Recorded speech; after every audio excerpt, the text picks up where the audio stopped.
علامہ صاحب آپ نے گفتگو کے دوران جیسا کہ حضرت کا شعر کا ذکر کیا آپ نے، تو زندہ ہے واللہ، تو یقیناً اہل سنت کا تو یہ عقیدہ ہے کہ نبی کریم صلی اللہ علیہ وسلم حیات ہیں، اور پھر آپ نے امام کا شعر پڑھا تو زندہ ہے واللہ، یعنی قسم کھا کر امام فرما رہے ہیں۔ تو حضرت یہ ارشاد فرمایا کہ اگر تو نبی زندہ ہیں اور یقیناً ہیں تو زندہ کو تو کوئی دفن نہیں کرتا۔ لوگ یہ کہتے ہیں کہ بھئی صحابہ نے پھر تدفین کیوں کی نبی کریم صلی اللہ علیہ وسلم کی، یہ ایسی ایسی باتیں ان کے ذہنوں میں آ رہی ہوتی ہیں حضرت۔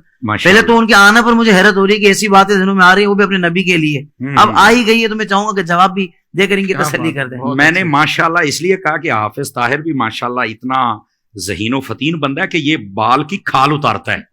اللہ کریم آپ کو جزائے خیر دے۔ یہ بہت اچھا سوال کیا آپ نے، اور دور حاضر کی یہ ضرورت بھی ہے۔ مطلب یہ کہ نبی پاک اگر زندہ ہیں تو پھر صحابہ نے دفن کیوں کیا؟ میں نے کہا ساری چھوڑ دیں آپ، شہید زندہ ہوتا ہے؟ کہا بالکل۔ تو میں نے کہا جتنے کائنات میں شہید ہوئے دفن کیا کہ نہیں کیا؟ اس کا جواب دو مجھے، قرآن مجید دو جواب۔ قرآن مجید ہے نا، قرآن سے جواب دے دیا میں نے قرآن سے جواب۔ اب کوئی میدان میں نکل کے بات کریں، خدا کا خوف کرو یار، کیا کر رہے ہو تم لوگ؟ یعنی اتنا بغض کہ نبی پاک کے بارے میں یہ سارے سوالات کیے جا رہے، حالانکہ شہید کا رتبہ کم ہے اور نبی کا زیادہ ہے۔ تو جب کم رتبے والا زندہ ہے تو جس کا سب نبیوں سے بھی زیادہ ہے، پھر وہ کیوں نہیں زندہ ہے؟ سمجھ آ رہی میری بات کی؟ اچھا دوسری بات، میں نے کہا یہ میں تمہارا شوق پورا کر دیتا ہوں کہ تم کہتے ہو کہ زندہ تھے تو پھر دفن کیوں کیا؟ میں نے کہا جو مردہ ہوتا ہے نا اس کو آگ لگائی جاتی، کسی بھول میں نہ رہنا، اس بات کو نوٹ کیا جائے۔ جن کے مر جاتے ہیں وہ آگ لگاتے ہیں اپنے ہاتھوں سے، ہم جو دفن کرتے ہیں نا وہ زندہ سمجھ کے کرتے ہیں۔ کہتے ہیں مولانا وہ کیسے؟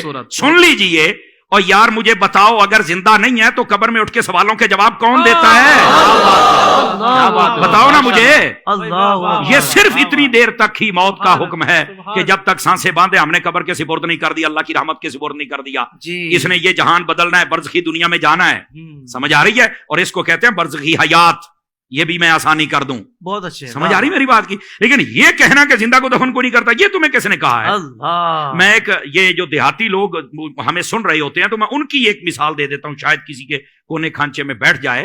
اور میں نے کہا یار بتاؤ، دیکھیں جب فصلیں ہمارے ہاں کاشت کی جاتی ہیں نا، مثال کے طور پر مکئی، ہم جب اس کو کاشت کرتے ہیں تو جب اس کا بیج نکالتے ہیں نا تو ہم پہلے اس کی چھانٹی کرتے ہیں، جو دانے خراب ہوتے ہیں ان کو سائڈ پہ کر دیتے ہیں، جو صحیح ہوتے ہیں ان کو سائڈ پہ کر دیتے ہیں۔ خراب دانوں کو ہماری بولی میں کہتے ہیں مرے نے، تو کہتے ہیں مریا نو سٹ دے ہو، انہاں نو پورن دا کی فائدہ ہے؟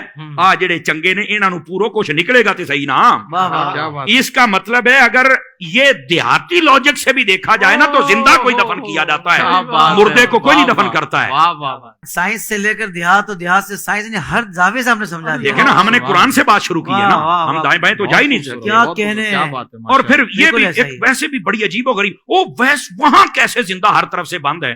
تو میں ان سے سادہ سوال کر لیتا ہوں، میں نے کہا بتاؤ یہ جو چوزا ہوتا ہے یہ انڈے سے 21 دن کے بعد نکلتا ہے؟ کہا بالکل۔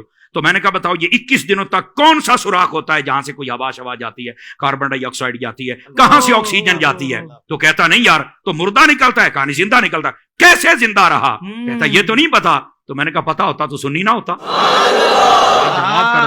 پتا ہوتا تو سنی نہ ہوتا۔ بھئی جو رب ایک چوزے کے لیے سب انتظام کر سکتا ہے وہ مدینے کے تاجدار کے لیے نہیں کر سکتا۔ وہ زندہ ہیں، ان کی زندگی کی تمہیں نہیں سمجھ آئی تو ایک الگ بات ہے۔ تو زندہ ہے واللہ، تو زندہ ہے واللہ، میرے چشم عالم سے چھپ جانا۔ سبحان اللہ، سبحان